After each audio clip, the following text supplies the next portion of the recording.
యోహాను సువార్త 1:14 ఆ వాక్యము శరీరధారి కృపాసత్య సంపూర్ణుడుగా మన మధ్య నివసించను. తండ్రి వలన కలిగిన అద్వితీయ కుమారుని మహిమ వలె మనం ఆయన మహిమను కనుగొంటిమి. కృప అనేది మనకు అర్హత లేని దేవుని అనుగ్రహం అని మనం చాలా సాధారణంగా నిర్వచనాన్ని తీసుకుంటూ వాస్తవానికి మనం యేసు అనర్హమైన అనుగ్రహంతో నిండి ఉన్నాడని చెప్పవచ్చు. ఇది స్పష్టంగా అర్థమవుతుంది. కృప యొక్క గట్టి నిర్వచనం హృదయంపై దైవిక ప్రభావం మరియు అది జీవితంలో ప్రతిబింబిస్తుంది. కృప అనేది దేవుని సాధికారిత అని చెప్పడం కూడా నేను విన్నాను.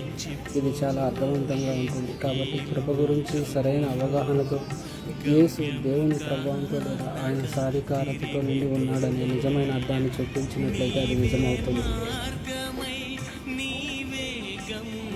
కృప నిజంగా మన అనర్హతతో లేదా అనర్హులుగా ఉన్నటువంటి ఎటువంటి సంబంధం లేదు, కానీ ఆయన ఉచిత బహుమతి ఆయన జీవితంలో సంబంధం కలిగి ఉంటుంది.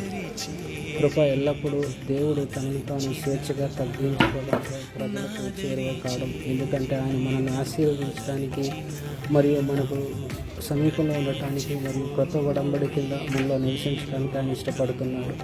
కృప మనల్ని రక్షించడమే కాకుండా ఈ జీవితంలో జీవించడానికి మరియు పరిపాలించడానికి కూడా అనుమతినిస్తుంది.